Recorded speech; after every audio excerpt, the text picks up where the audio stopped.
Hey sports fans, I'm Mike. I'm Wes. And this is a special edition of Fourth and Goal called At the Buzzer.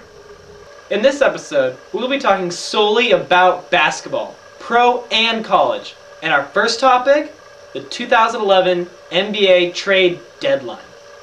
In anticipation for this year's trade deadline, many teams have made some key changes in their lineups in order to achieve more success down the stretch.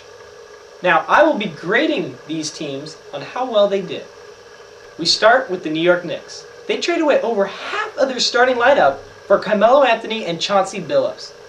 This is a great move by the Knicks. They can definitely make a great playoff run because of these trades. And that's why I give them a grade of an A. In their rival city, Boston, the Celtics traded away Kendrick Perkins and Nate Robinson for a first-round pick and a mid-range shooter. Interesting move by the Celtics, and I'm having trouble trying to figure out why they did this exactly.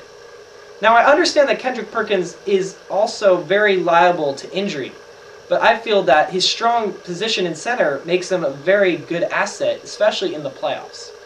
So I'm going to have to give the Celtics a C, coincidentally, but I'm also going to have to give a B to the Oklahoma City Thunder for getting a great man inside. So for my NBA segment, I will be talking about parity in the league. It seems more and more now that teams like Boston, Miami, and now New York are spontaneously acquiring superstars and thus becoming super teams. Now, this is actually dictated by the superstar players as opposed to the teams. You don't see this in the NFL. If you did, Green Bay and Indianapolis wouldn't have NFL teams anymore. The teams make the decisions, not the players. And if the NBA keeps this up, you won't have teams in Denver, Sacramento, Cleveland, New Orleans anymore, because all the superstars will leave there for big cities like New York, LA, Boston, and Miami. Let us know your opinion on this. Now we transition to college basketball. I will be talking about potential #1 seeds in this year's tournament. And we start with Duke. The Blue Devils have been playing great as of late, and if they play their way through the ACC tournament and end up as champions, I think they'll lock up a #1 seed.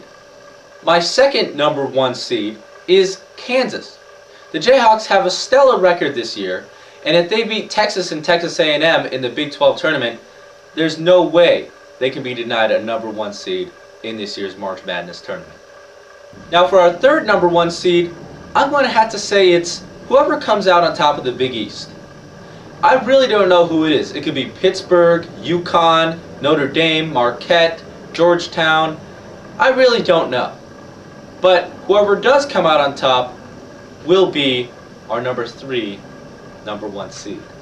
Now my last #1 seed pick goes to either the San Diego State Aztecs or the BYU Cougars.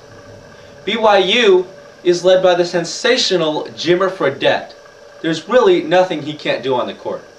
And San Diego State is an upstart team that nobody expected to do this well. They have the least number of losses out of any team in the nation so far. And tomorrow, which is Saturday, they have a huge game. And I think the winner of this game will decide my last #1 seed. Right, so there's this tournament coming up in March, and it's a little maddening that some of your teams might not be making it, right? Well, hopefully they fall in this following category called the bubble teams. Two teams that will make this tournament are Michigan State and Kansas State. At the beginning of the season, the two teams were ranked very highly and the expectations huge. However, during the course of the season, the bar was significantly lowering and lowering itself. But they have a chance, and that's in March Madness. Now we're heading up to the Apple State to see how those dogs are playing basketball. I mean the Gonzaga Bulldogs and the UW Huskies. In order for them to make it into the tournament, they're going to have to play extremely well, especially in their conference tournaments. Well, that does it for today on a special edition of Fourth and Goal. I'm Mike. I'm Wes. It's good!